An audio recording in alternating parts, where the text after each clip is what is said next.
In the crowded hallways of Lincoln High School, life buzzed with the usual energy of students rushing between classes. The air was filled with laughter, chatter, and the occasional squeak of sneakers on the polished floor. Among the sea of students was a quiet sophomore girl who navigated her way through the chaos in her wheelchair. Her name wasn't important to most people, but to those who truly knew her, she was a symbol of strength. She had been born with cerebral palsy, a condition that made movement difficult for her, but it never stopped her from living her life with courage and determination. Every day she faced challenges that others couldn't even imagine.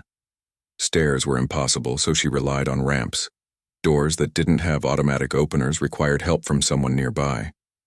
But none of this mattered to her because she carried something inside her that no one could take away: her spirit. On this particular afternoon, as she made her way to her next class, she didn't expect anything out of the ordinary.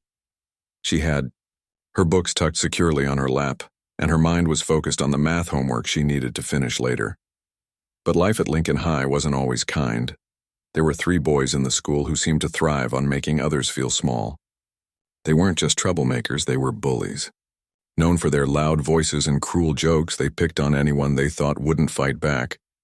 It didn't matter if the person was younger, weaker, or different. They saw vulnerability as an invitation. And on this day, they decided to target the girl in the wheelchair. As she turned a corner trying to avoid the rush of students heading toward the cafeteria, one of the boys sneered. "Hey, look who's rolling around like she owns the place," he said, his voice dripping with mockery. His friends laughed, egging him on.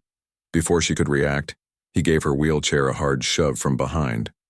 Caught off guard, she lost control, and the chair tipped over, sending her crashing to the ground. Her books flew everywhere, scattering across the floor like fallen leaves. For a moment, time seemed to stop. The noise in the hallway faded into silence as everyone turned to look. Some students froze, unsure of what to do.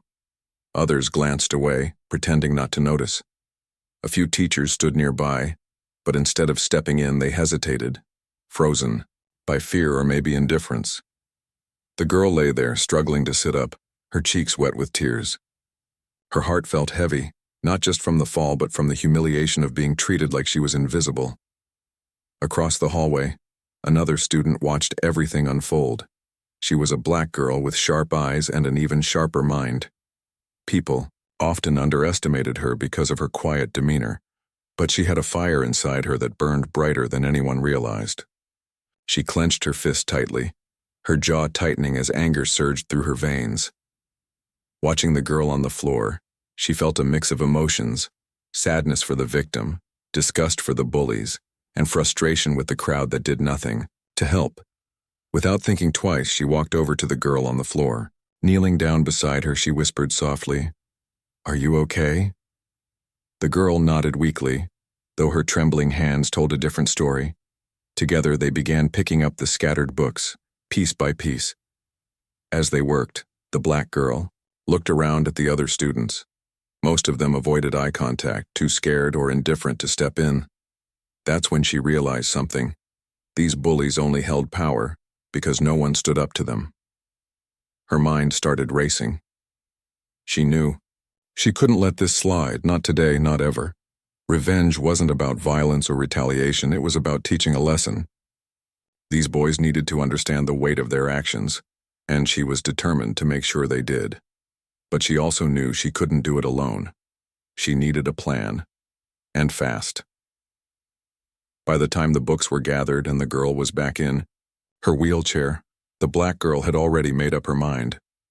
She wasn't going to let this moment pass without doing something meaningful. Little did anyone know, the wheels of justice were about to turn, and the bullies' days of terrorizing others were numbered. After helping the girl in the wheelchair get back on her feet, both literally and figuratively, the black girl stood there for a moment, her mind racing. She could feel the weight of what had just happened pressing down on her chest. It wasn't just anger she felt. It was frustration, sadness, and even a little bit of fear. Fear that if she didn't do something now, this kind of thing would keep happening. Someone needed to stand up, not just for the girl who had been knocked over, but for everyone else who might become a target tomorrow. She glanced around the hallway again, taking in the faces of the other students. Some looked guilty, others indifferent, and a few seemed genuinely upset. But no one moved. No one said anything. It was like they were all waiting for someone else to take charge. The black girl realized then that if she wanted justice, she'd have to be the one to make it happen. But how? She couldn't just walk up to those 3 bullies and start a fight. They were bigger than her, stronger than her, and probably wouldn't think twice about pushing her around too. Violence wasn't the answer anyway. This wasn't about revenge in the way people usually thought of it, hitting back or causing pain. This was about teaching them a lesson they wouldn't forget, making sure they understood the impact of their actions. And to pull that off, she needed help. Her eyes scanned the crowd until they landed on 2 specific people. One was a quiet girl who always carried a laptop in her backpack. Everyone knew her as the tech whiz of the school, the kind of person who could fix a broken projector in seconds or hack into the school's Wi-Fi when it went down. The other was a tall, broad-shouldered guy who played football. He wasn't just popular because of his athletic skills. He was also known for being fair-minded and protective of the underdogs, even though he rarely spoke up about it. The black girl approached them cautiously, not wanting to draw attention. "Hey," she said softly, pulling them aside into a quieter corner of the hallway. Both looked surprised to be singled out, especially by someone they didn't talk to often. "I need your help," she continued, cutting straight to the point. Her voice was firm but calm, the kind of tone that made you sit up and listen. The football player frowned. "With what?" he asked, glancing over his shoulder toward where the 3 bullies had disappeared. The tech-savvy girl tilted her head, curiously her glasses sliding slightly down her nose. "You saw what happened earlier, right?" the black girl asked, lowering her voice further. They both nodded. Of course they had seen it, everyone had. "We can't let them get away with that," she added. "Not this time." The football player shifted uncomfortably. "What do you mean? What are we supposed to do, start a fight?" "No fights," she said quickly, shaking her head. "That's exactly what they want, to intimidate us into silence. We're smarter than that. We hit them where it hurts without throwing. A single punch." Now the tech girl raised an eyebrow. "Okay, I'm listening. What's the plan?" The black girl leaned in closer, her voice dropping to almost a whisper. "First, we expose them. Those jerks think they're untouchable, but I guarantee you, there's footage somewhere. Security cameras, phone videos, something. If we can find proof of what they did, we can show everyone exactly who they really are." The tech girl's face lit up. She loved solving problems like this. "Yeah, I can check the security feeds. I've got access to most of the cameras through the robotics lab. If they caught it on tape, I'll find it." "Good," the black girl said, nodding approvingly. Then she turned to the football player. "And here's where you come in. You're respected around here and people listen to you. If anyone asks why we're doing this or tries to shut us down, you'll vouch for us. Say it's your idea if you have to." He hesitated for a second, then nodded. "All right, I'm in. But what happens after we get the footage?" "That's the easy part," she replied with a small smile. "We use it to embarrass them in front of the whole school, make them regret ever messing with anyone weaker than them." The tech girl grinned mischievously. "Oh, I like the sound of that." Over the next hour, the trio huddled together, planning every detail carefully. The tech girl promised to dig up any available footage while the football player kept an eye out for the bullies' movements. Meanwhile, the black girl focused on rallying support from other students. She knew that exposing the truth alone wouldn't be enough. It needed to be done in a way that sent a message loud and clear. Bullying wouldn't be tolerated at Lincoln High anymore. As the final bell rang and students began filing out of classrooms, the black girl felt a surge of determination. For the first time since witnessing the cruel act earlier, she felt hopeful. Hopeful that maybe, just maybe, this could be the moment things changed for good. The next morning, the trio met early in the robotics lab before classes started. The tech-savvy girl was already seated at her computer, fingers flying across the keyboard as lines of code and video footage flickered on the screen. Her eyes were glued to the monitor, scanning through hours of security camera recordings from the previous day. Beside her, the football player leaned against a table, arms crossed, looking both curious and uneasy. He wasn't used to being part of something like this. He usually left the planning and strategizing to others, but he couldn't deny that he felt a sense of purpose now. The black girl paced back and forth, her mind buzzing with ideas. She stopped occasionally to glance over the tech girl's shoulder, asking questions or pointing out details. "Did you check the angle near the lockers?" she asked. "That's where it happened." "Yeah, I'm almost there," the tech girl replied without looking up. Her voice was calm but focused, the way it always got when she was deep into solving a problem. A few seconds later, she paused, rewinding the footage. "Got it," she said finally, turning up the volume so they could hear clearly. On the screen, the scene unfolded exactly as it had in real life. The girl in the wheelchair moving slowly down the hallway, the three bullies approaching her, one of them shoving her chair hard enough to knock her over. The impact made the football player flinch, even though he'd already heard about it. Seeing it play out on video somehow made it worse, more real. "That's disgusting," he muttered under his breath, shaking his head. "They don't even look sorry." "They never are," the black girl said sharply, her tone laced with bitterness. She watched the clip again, her jaw tightening. "Okay, this is perfect. This proves everything we need to show. But we can't just hand this over to the principal or post it online yet. We need to make sure everyone sees it at the same time in front of those losers. Public humiliation works best when it's live." The tech girl smirked. "I like how your brain works. What did you have in mind?" The black girl grinned, pulling out a folded piece of paper from her pocket. It was covered in scribbles and notes she jotted down during lunch the day before. "Here's the plan," she began, spreading the paper out on the table. "We set them up during gym class. It's the one place they feel invincible because they're physically stronger than most people. We'll rig some harmless pranks using gadgets from the robotics club. Nothing dangerous, just annoying enough to throw them off balance. While they're distracted, we'll project the video onto the big screen in the gym for everyone to see. By the time they realize what's happening, it'll be too late." The football player raised an eyebrow. "You want to pull this off? During gym? That's risky. Coach Rivera will kill us if anything goes wrong." "It won't go wrong," the black girl assured him. "Not if we time it perfectly. And besides, Coach hates bullies just as much as anyone else. If we frame this right, he might actually thank us." The tech girl nodded thoughtfully. "I can rig the equipment to malfunction at specific times. Basketballs deflating mid-dribble, weights locking in place, stuff like that. I'll program it all remotely so no one suspects a thing. And I'll keep Coach busy," the football player offered. "If anyone asks why weird things are happening, I'll take the blame. Say I was messing around with some new gear or something." "Perfect," the black girl said, clapping her hands together. "Now all we need is backup. We'll ask a few trusted students to record everything on their phones. The more evidence we have, the harder it'll be for those jerks to wiggle out of trouble." By the end of their meeting, the trio had every detail mapped out.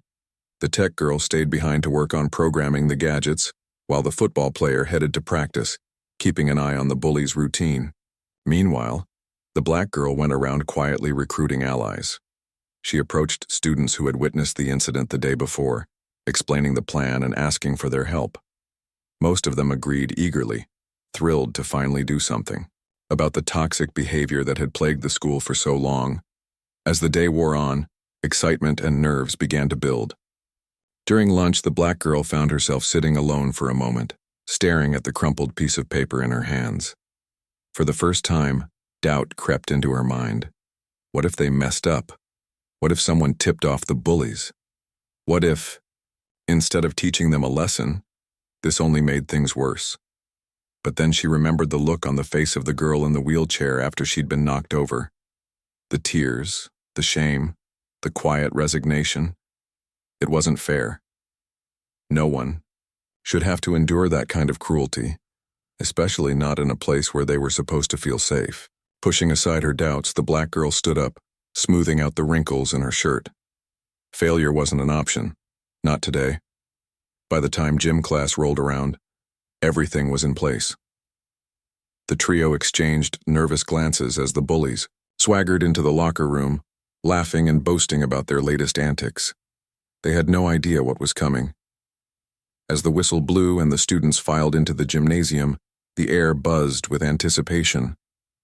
The stage was set, and the curtain was about to rise. For better or worse, the next few minutes would change everything.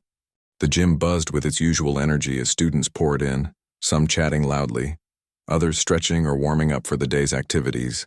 The three bullies strutted into the center of the court like they owned the place, their loud voices echoing off the walls. They were laughing about something, one of them mimicking the way the girl in the wheelchair had fallen the day before. Their cruel jokes earned snickers from a few hangers-on, but most students kept their distance, pretending not to hear. Unbeknownst to them, the tech girl sat crouched near the equipment closet, her laptop open and connected to several devices, scattered around the gym. Her fingers hovered over the keyboard, ready to trigger the carefully planned chaos at just the right moment. Across the room, the football player stood casually by the bleachers, keeping an eye on both the coach and the bullies. He nodded subtly toward the black girl, who was stationed near the scoreboard controls, her heart pounding with anticipation. "All right, listen up," Coach Rivera barked, blowing his whistle sharply. "Today we're focusing on teamwork drills. Grab a partner and get moving." As the students paired off, the bullies sauntered toward the basketball hoops, smirking as they picked up balls. The first prank was subtle. A slow leak in one of the basketballs caused it to deflate mid-dribble. One of the boys frowned, squeezing the ball in confusion. "What the?" he muttered, tossing it aside and grabbing another.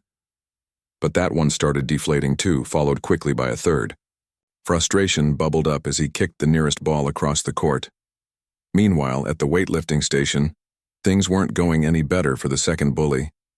Every time he tried to lift a dumbbell, it felt unnaturally heavy, refusing to budge no matter how hard he strained. Sweat dripped down his face as he grunted and cursed under his breath. His friends noticed and came over to mock him, only to find themselves struggling with the same problem. The weights seemed glued in place, impossible to move. "What is going on here?" one of them shouted, throwing down a barbell with a loud clang. Students nearby exchanged glances, some giggling quietly while others pulled out their phones to record the scene.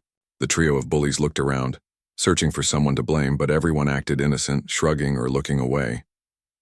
Back in the equipment closet, the tech girl couldn't help but stifle a laugh as she typed commands into her laptop. She had programmed tiny motors and sensors hidden inside the gym equipment to malfunction at specific intervals. It wasn't dangerous. It was just annoying enough to drive the bullies crazy. And it was working perfectly. While the bullies fumed and flailed, the football player kept Coach Rivera distracted. "Hey, Coach," he said casually, gesturing toward the far end of the gym. "You might want to check out the new agility ladder setup. I think there's something wrong with it." Coach raised an eyebrow but walked over anyway, leaving the rest of the class unsupervised. With the authority figure out of sight, the black girl made her move. She slipped behind the scoreboard control panel, pulling out a small USB drive containing the security footage from the previous day. As she plugged it in, her hands trembled slightly, not from fear but from excitement. This was it, the moment they'd been waiting for. The gym lights flickered briefly, drawing everyone's attention. Then, without warning, the large projector screen lowered from the ceiling, casting a bright glow across the room. Gasps rippled through the crowd as the video began to play. The unmistakable image of the girl in the wheelchair being shoved to the ground, her books scattering everywhere. The audio was crystal clear, capturing every sneer and laugh from the bullies. Time froze. The entire gym fell silent except for the sound of the video playing. You could see the exact moment when the bullies realized what was happening. Their faces went pale, mouths dropping open in shock. One of them tried to step forward as if to stop the footage, but the football player blocked his path, crossing his arms firmly. "This is messed up," he said loudly, his voice carrying through the quiet gym. "Y'all really did this?" "Your first bully stammered, trying to defend himself. It was just a joke. We didn't mean anything by it." "A joke?" the black girl called out, stepping into the center of the court. All eyes turned to her as she faced the bullies head-on. "Doesn't look like much of a joke to me. Looks like bullying. Feels like bullying too, doesn't it?" Her words hung in the air, heavy and undeniable. Some students clapped, emboldened by her courage. Others whispered among themselves, shaking their heads in disbelief. Even Coach Rivera returned, taking in the scene with wide eyes. When he saw the video still playing on the screen, his expression hardened. "What is the meaning of this?" he demanded, glaring at the bullies. There was no mistaking the anger in his voice. One of the boys pointed accusingly at the black girl. "She set us up. This isn't fair." "Fair?" she shot back, her voice rising. "Was it fair to knock someone out of their wheelchair? Was it fair to humiliate her in front of everyone? Tell me, was it fair?" The gym erupted in murmurs, the tension thick enough to cut with a knife. For once, the bullies had nowhere to hide. Exposed and humiliated, they slunk back, unable to meet anyone's gaze. Coach Rivera stepped forward, his tone firm and final. "Get out of my gym, now, and report to Principal Meyer immediately." As the bullies shuffled out, heads bowed, the rest of the class burst into applause. Cheers filled the gym, echoing off the walls.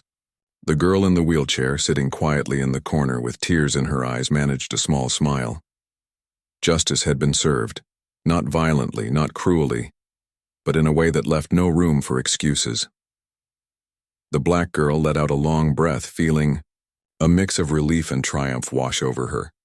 It wasn't just about revenge, it was about sending a message that bullying wouldn't be tolerated anymore. Not here. Not ever again. The fallout from the gym incident spread through Lincoln High School like wildfire. By the time the final bell rang that afternoon, everyone was talking about what had happened.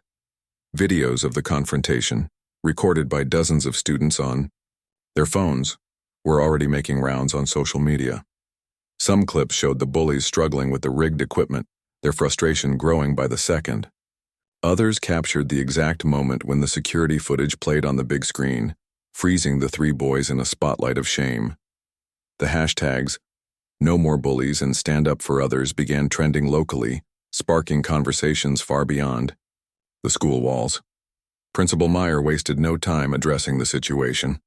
He called an emergency assembly the very next morning, standing at the podium with a stern expression. Behind him, the auditorium buzzed with whispers as students filed in, eager to hear what he would say. Teachers sat along the sides, watching, silently, while the three bullies slouched in the front row, looking smaller than usual. Their cocky attitudes were gone, replaced by visible unease. "Let me be clear," Principal Meyer began, his voice booming through the microphone. "What happened yesterday is unacceptable. Not only the act of bullying itself, but also the culture that allows such behavior to persist. This school will not tolerate cruelty or intimidation, ever." He went on to announce that the three boys would face suspension for 2 weeks, along with mandatory counseling sessions focused on empathy and accountability. Additionally, they were required to attend weekly meetings with a mediator to discuss how their actions impacted others. It wasn't just punishment. It was an effort to make them understand the weight of what they'd done. When the principal finished speaking, the black girl stood up from her seat near the back of the auditorium. She hadn't planned to speak, but something inside her pushed her forward. As she walked toward the stage, the room grew quiet, all eyes following her every step. When she reached the podium, she took a deep breath, gripping the edges tightly. "I didn't do this for attention," she started, her voice steady despite the nerves bubbling beneath the surface. "I did it because I saw someone get hurt, and nobody did anything about it. For too long, we've let fear keep us silent. We tell ourselves it's not our problem or that we don't want to get involved. But here's the truth. Staying quiet makes us part of the problem." She paused, scanning the crowd. Some students nodded while others shifted uncomfortably in their seats. She continued, her tone softening slightly. "That girl who got knocked over? She didn't deserve what happened to her. None of us deserve to feel unsafe in a place where we're supposed to learn and grow. So today I'm asking you, all of you, to promise something. If you see someone being treated unfairly, don't look away. Speak up, stand with them. Together we can change things. Her words hung in the air, resonating deeply with everyone present. When she stepped down from the stage, the entire auditorium erupted into applause. Even the teachers clapped, many of them wiping away tears.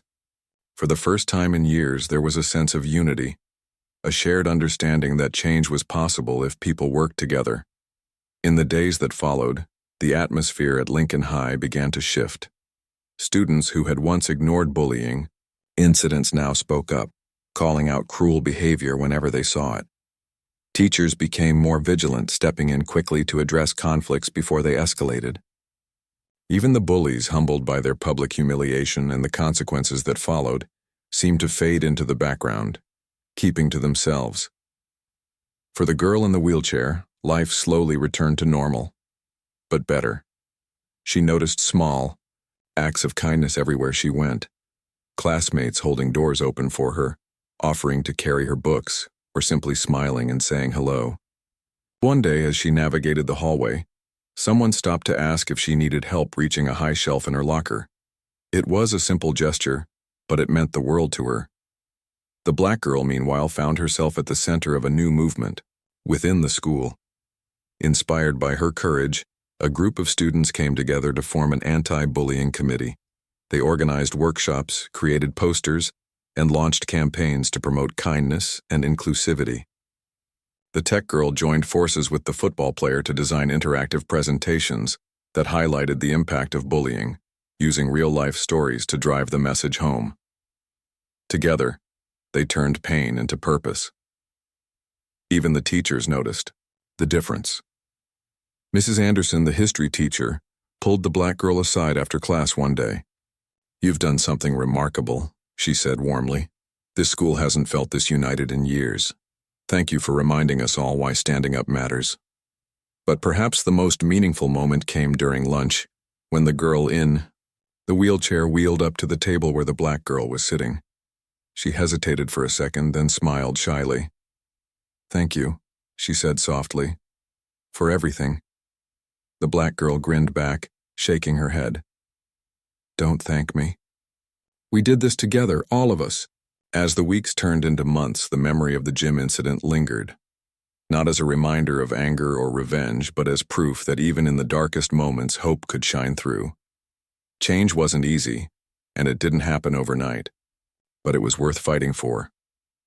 And for the first time in a long time, Lincoln High felt like a place where everyone truly belonged. Months had passed since the day the bullies were exposed in the gym, but the ripple effects of that moment continued to shape Lincoln High School. The anti-bullying committee, led by the black girl and her friends, grew stronger with each passing week.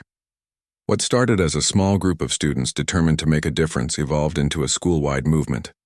Posters covered the walls, bearing messages like, "Kindness starts here and your voice matters." Hallways that once buzzed with whispers of gossip now echoed with laughter and encouragement. Slowly but surely, the culture of fear and silence was being replaced by one of empathy and action. The girl in the wheelchair became an unofficial ambassador for the cause. At first, she hesitated to take on such a visible role. She didn't see herself as someone who could inspire others. But as more students approached her, thanking her for her resilience and sharing their own stories of overcoming challenges, she realized she had something important to offer. She began speaking at assemblies, telling her story with honesty and vulnerability. Her words carried weight because they came from experience. She knew what it felt like to be pushed aside, both literally and figuratively. And yet here she was, standing tall, not despite her struggles, but because of them. One afternoon, during a meeting of the anti-bullying committee, the black girl leaned back in her chair, looking around the crowded room. Students from every grade level sat together, brainstorming ideas for upcoming projects. Some worked on designing flyers, while others planned skits and workshops for younger classes. The football player stood near the whiteboard, sketching out a plan for a Kindness Week event. Beside him, the tech girl tapped away on her laptop, creating animated videos to share online. It amazed her how far they'd come since that tense morning in the robotics lab. Back then, it had just been 3 people plotting revenge. Now it was a family, a team, united by a shared mission. All right, listen up, the black girl said, clapping her hands to get everyone's attention. We've done a lot already, but we can't stop now. This isn't just about calling out bullies, it's about building something better, something lasting. Her words struck a chord. A freshman raised his hand timidly. What do you mean by lasting? She smiled, thinking carefully before answering. I mean, we need to create a place where bullying doesn't happen in the first place, where people feel safe enough to be themselves without worrying about judgment or cruelty. That takes work, real work. Not just talking about it, but living it. The room erupted in agreement. Someone suggested setting up a peer mentoring program, pairing older students with younger ones to provide guidance and support. Another proposed organizing regular check-ins where students could voice concerns anonymously. Ideas flowed freely, each one building on the last. By the end of the meeting, they had a clear plan for the rest of the semester and beyond. As the weeks went by, the changes became impossible to ignore. Teachers noticed fewer conflicts in class and more collaboration among students.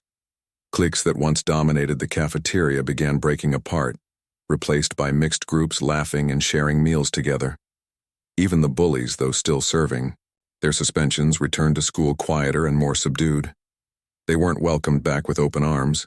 Trust took time to rebuild, but they weren't ostracized either. Instead, they were given opportunities to prove they'd changed, whether by volunteering for community service projects or participating in group discussions about accountability. For the black girl, watching these transformations unfold filled her with pride, but also reflection. She thought back to the day she'd knelt beside the girl in the wheelchair, picking up scattered books. At the time, she hadn't known what would come next. All she'd known was that she couldn't stand by and do nothing. Looking around now, at the friendships forged and the lives touched, she realized something profound. Courage wasn't about having all the answers. It was about taking the first step, even when you weren't sure where it would lead.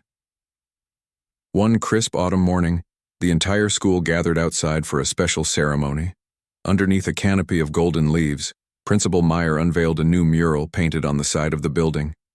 Designed by students, it depicted scenes of unity and inclusion, hands reaching out to help, diverse faces smiling side by side, and a bold inscription that read, "Together, we rise." As the crowd cheered, the black girl stood near the front, arm in arm with the girl in the wheelchair. Neither spoke, they didn't need to. Their presence said everything. Afterward, as students dispersed, the football player caught up with the black girl. "You know," he said, scratching the back of his neck, "when this all started, I wasn't sure we could pull it off. But look at us now." She grinned, nudging him playfully. "Yeah, well, don't underestimate the power of a good plan, and some stubborn determination." He laughed, shaking his head. "Still, none of this would have happened without you. You're the reason we're here." She paused, considering his words. Then she shrugged, her expression softening. "No, we're the reason. Every single person who stood up, spoke out, or lent a hand. Change isn't made by one person. It's made by all of us." As the school year drew to a close, the legacy of that fateful day in the gym remained alive. New students arriving the following fall found a welcoming environment, shaped by the efforts of those who had come before them. The anti-bullying committee continued its work, ensuring that the lessons learned wouldn't fade with time. And though challenges still arose, as they always did, the community faced them head-on, armed with the knowledge that kindness and courage could overcome anything. Years later, when alumni returned for reunions, they often spoke fondly of their time at Lincoln High. They remembered the girl in the wheelchair who inspired them to persevere, the black girl who taught them the value of standing up, and the countless others who showed that even the smallest actions could spark big change. Together, they had turned pain into progress, proving that hope could shine brightest in the darkest moments. And so, the story of Lincoln High became a testament to the power of unity, a reminder that when people choose to rise above cruelty and embrace compassion, there's no limit to what they can achieve.